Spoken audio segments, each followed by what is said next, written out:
The views and opinions expressed on the Nova Society are those of the panelists and guests and do not necessarily reflect the views or opinions of the Phoenix Research Institute or any institution which any panel member is associated.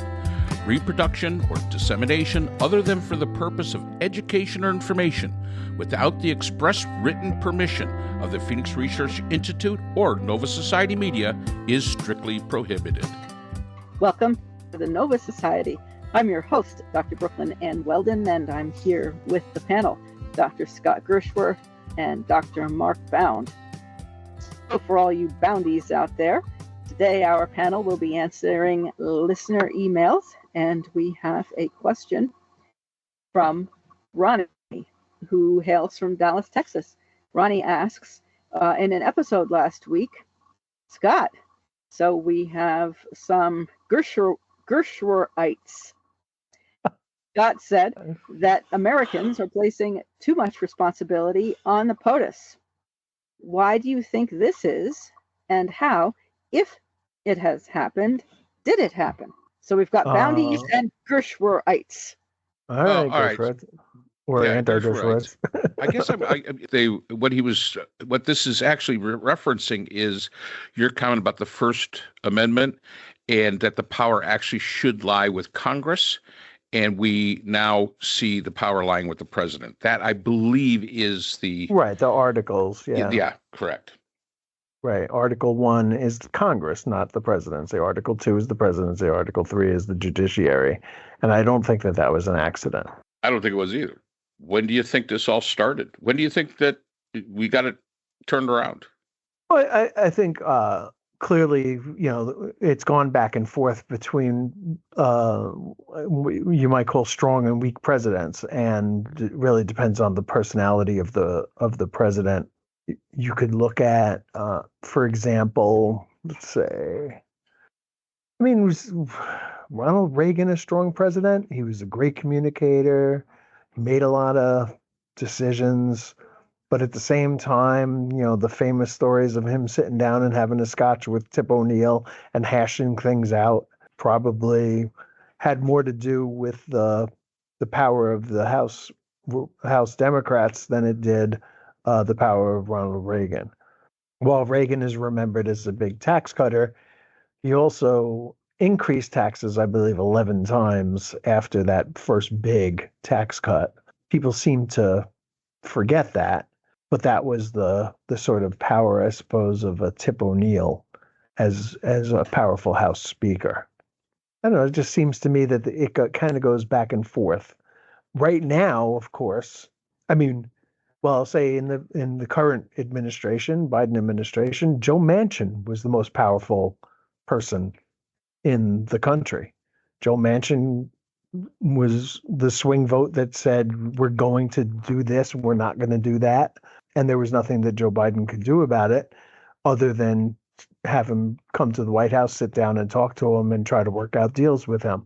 Because of that, we have one of the, I think, some of the all-time great legislation that has ever been enacted in this country, the CHIPS Act and the American Rescue Plan, but also the IRA, the Inflation Reduction Act, all of which are beginning to pay off now and will continue to pay off in terms of benefiting the American people. Biden's agenda was called Build Back Better, but Manchin's agenda was called the Inflation Reduction Act. And I think that for this current administration, you could argue that a U.S. senator had the most power. I think with the rubber stamp that Trump gets from Republicans and the judiciary, by the way, that there's a lot of power in the presidency. Right. It has shifted back and forth quite a bit. And this has actually been from the beginning of our republic. During the Civil War, some people might argue that Lincoln held so much massive power. But many of the things that he wanted to accomplish had to be accomplished by his cabinet, who had to work with the what was back then called the radical Republicans. And some might say that Thaddeus Stevens, who was the head of those Republicans, was the most powerful person. So it goes back and forth. And in many ways, it does kind of hinge upon the personalities that are out there and the mood of the country. The fact is that Article 1, as Scott says, is the first article for a reason, I believe, and that's because we're supposed to be a democratic republic controlled by the people. The people are supposed to have that, not a person, but sometimes that perfect storm hits. And I agree that Joe Manchin was a very powerful figure during the Biden presidency. We see where that got him. He is no longer a senator, but at the time he really was quite powerful. And I think that we just have to understand that there are so many things about American democracy and the way it's set up that is so untidy. It allows for these things to happen. Our system of government is set up in such a way that we actually can have a dictator. The founding fathers could not take all contingencies when they were drafting the Constitution. And I think that that's one of the important things that we have to remember. The one thing that keeps our democracy safe and our democracy stable should be the people. That's why this past election was so disappointing, and it showed the apathy of the American people. Maybe we're just tired of it. Who knows what the reason is? We'll probably know in the history books. But the fact is that there is an ebb and flow, and that's okay. That the president maybe one time around is more powerful. I think Kennedy was at the time a powerful president, but there is separation here. There is a separation, and we all have to remember that. Unfortunately, a lot of the American public does not even understand how the government works. The president is the chief executive, the administrator. He's the administrator over all of these different agencies that make the government work. But laws are created by the Congress. Laws are passed by the Congress. And then, of course, you've got the judiciary, which is the third branch. They each have their own lane, and we can determine who has the power by who goes into the other's lane. And I think that was, like Joe Manchin, a senator. He was able to effectively impact how the executive branch under Biden was able to work. And I think that's just one of those things we have to keep an eye on, because the system is set up to allow these things, because not every contingent was seen. You know, we've said this so many times. You can't tell me there was a single founding father that would say that the United States electorate would elect a 34-time convicted felon. There's no way they could have conceived that. So can we dive into the weeds a little here? The weeds. Let's go to the weeds. Let's. So I'm going to let you show off for the bounties out there. The writ of habeas corpus is granted in Article 1, Section 9, Clause 2 of the Constitution, and it says the privilege of the writ of habeas corpus shall not be suspended unless, when in cases of rebellion or invasion, the public safety may require it. Now, it's happened twice, as far as I know, and you can probably straighten me out on this. Abraham Lincoln suspended the writ of habeas corpus during the Civil War, and George W. Bush suspended the writ of habeas corpus for the Military Commissions Act of 2006, which gave him unlimited authority in establishing and conducting military trials of people considered unlawful enemy combatants in the global war on terrorism, which allowed him to put people in Guantanamo Bay in prison without ever getting a trial. Is it possible that that is one of the signs of a very strong president, somebody who is trampling over the rights of individuals, and that in this next administration, habeas corpus will be suspended while people are hunted down and thrown into military prisons and stuff, which was always promised, if you remember, after the 2020 election, before the inauguration of Joe Biden. Ginny Thomas, the wife of Clarence Thomas, seemed to think that there were a whole bunch of people, including Hillary Clinton and Barack Obama and Joe Biden, in Guantanamo Bay in January of 2021, and that they needed to be executed, and et cetera, whatever crazy stuff she believed. But that would be the the sort of power play that a strong president would activate over the people and over the courts. Okay, interesting question. And you are correct in your dates and who is suspended. I will add another one.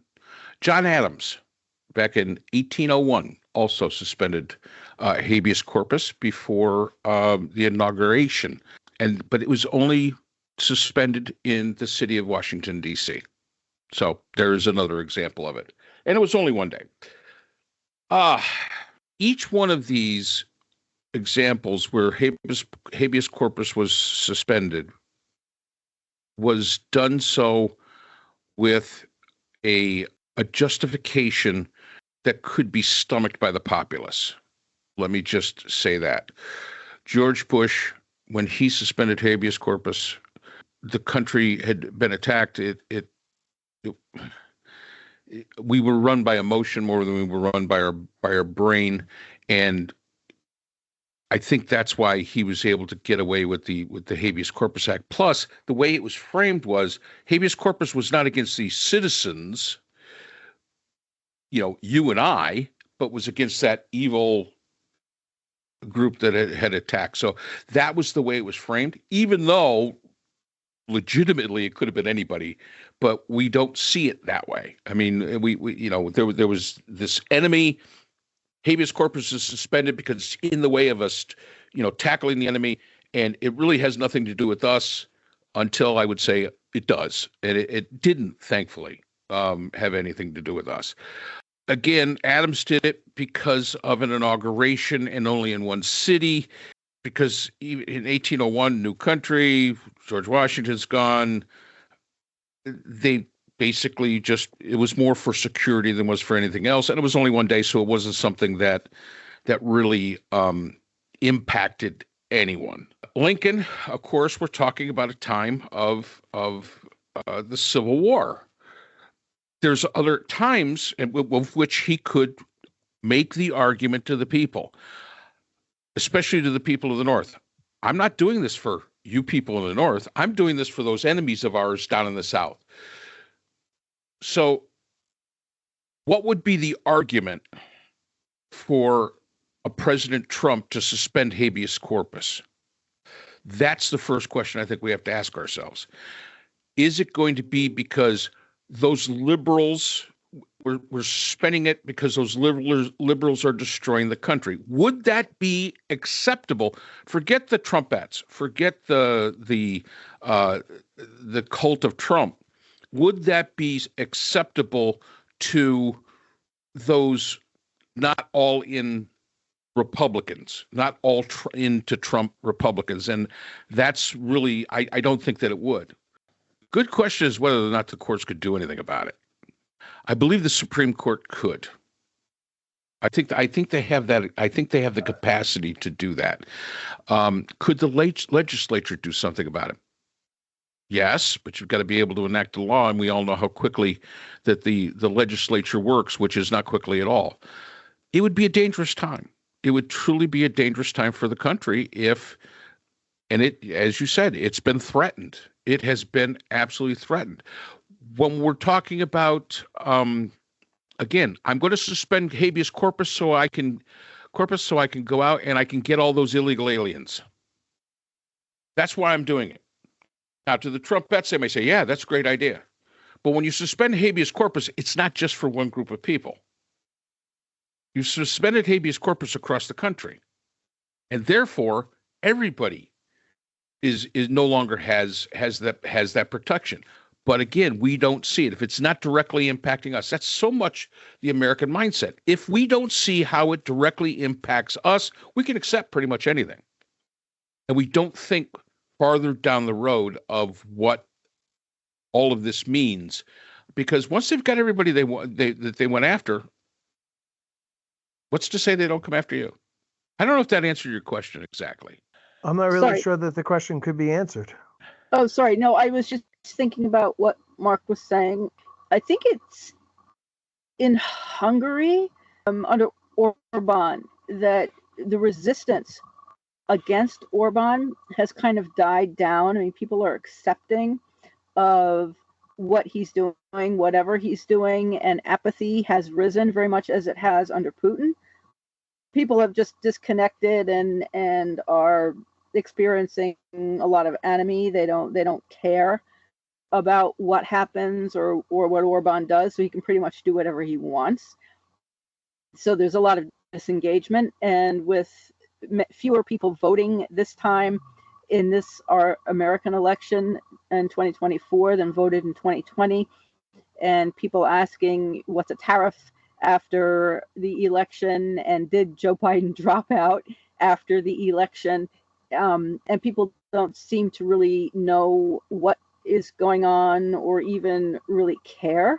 My concern also is that people will become disengaged and may not really care about what Trump and Trump's administration does until, of course, he comes for them.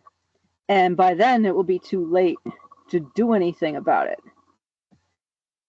So again, I don't know if that answers the question, but I mean, Trump has expressed his willingness to forego aspects of the Constitution.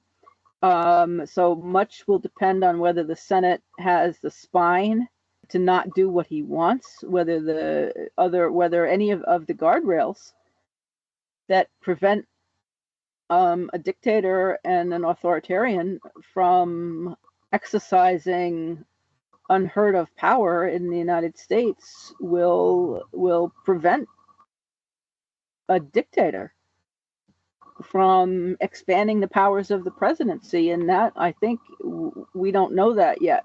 So I don't know if your question can be answered until more time has passed and we find out what happens, which is not the best answer in the world.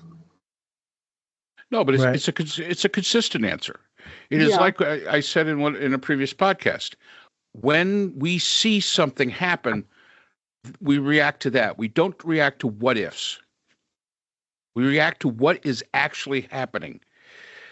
And there are so many different scenarios that can happen that until you see something happen, like when we were talking about the idea of will Trump leave office in 2028? As of right now, unless somebody can show me proof that he will not a statement, not anything else, but proof or something, a move legally that would maybe make it so he does not have to, like a changing amendment of the Constitution, something like that. Until I see that, I'm not going to worry about what ifs. I'm going to worry about the what ares and what is, because what is and what ares are what are impacting the country today.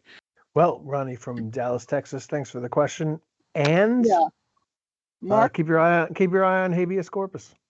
I don't know. I'm going to disagree with Mark on that one. I would be prepared for, if Trump is still living, I would say he is not going to leave, and that we need to be prepared for that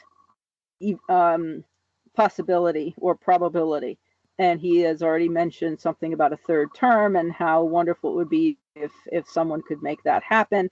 And so I don't see that he has any intention of leaving. The Constitution is only as good as the people who enforce it. And so I would be prepared for the unprecedented. People are entering a time when Trump can apparently joke with the Prime Minister of Canada about annexing Canada, making that the 51st state, and making Trudeau the governor, and then splitting Canada further into two and making part of Canada liberal and part of Canada conservative. Okay, but, so all right. So yeah. how does he do that?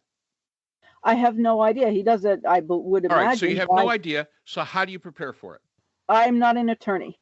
I would suggest that Trump will violate the Constitution, and he will have his DOJ and his AG and his other people lined up and prepared to simply hold the White House, and they will not have any election in 2028, and Trump will say that everything is fine, and that so short of a military coup by people who don't want him and take power back and actually hold a normal election. I really don't know. Trump is not a normal candidate, and so we don't have a normal situation.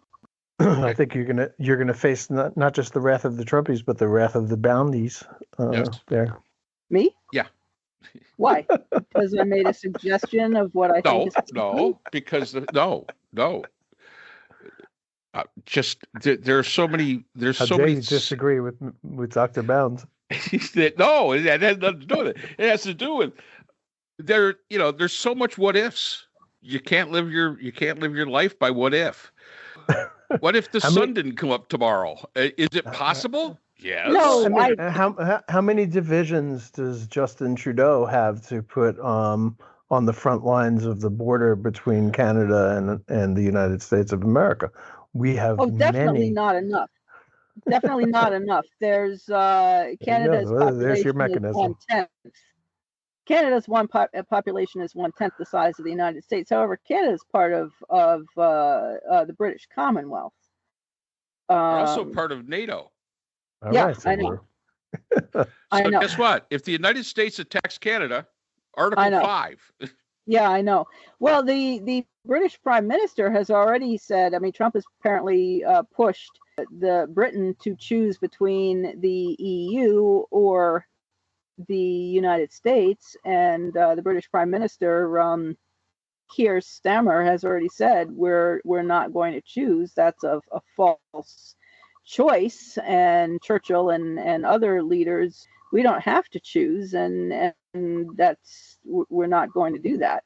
So that was, Trump's not even in office yet, and look at the dissent challenges. So yeah, I think we're going to have a 4 years of challenge. When 9/11 happened, as I understand it, the Bush administration went to the Hollywood, I don't know if they were screenwriters or directors or both, and said, start drawing up scenarios based on your imaginations of how bad this could get. So in my creative writing imagination scenario, that would be about as bad as it could get, where Trump refuses to leave and his people guard the White House. People who are pro-democracy and want America to be the way it has been since its founding oppose the people who see the United States, as Vance and other people have said, as a post-democratic country with no need of a democracy. They want a dictator. And there you have it. Yep, there you have it. So we hope we've answered the questions, and we will see you again on the Nova Society. So that's all the time we have for today's episode. The Nova Society is a production of the Phoenix Research Institute. We'd like to thank our sponsor for this week's episode, the Phoenix Research Group, an independent research consortium offering social issue solutions to NGOs and international government agencies through multidisciplinary, nonpartisan, and unbiased research. We'd also like to thank our podcast partners, Buzzsprout, who hosts the Nova Society, Audacity, our editing partners, Podkite, who does all our analytics, iHeart Radio, where people get their music and podcasts, Apple iTunes, the largest source of music and podcasts on the internet, Spotify, the most popular source for the Nova Society. The Nova Society is available on all these and other quality platforms mentioned in our description. We'd like to thank our listeners. Without you, the Nova Society would not be possible. If you have a comment, a question, or would like to be a guest on the Nova Society, we can be reached at nova.society.podcast@gmail.com. Always remember, the power of society is knowledge. So for Dr. Scott Gershwer, Dr. Priscilla Hobbs, Dr. Brooklyn Ann Weldon, and all of us here at the Nova Society, I'm Dr. Mark Bound. Be well, and we hope to see you again next time.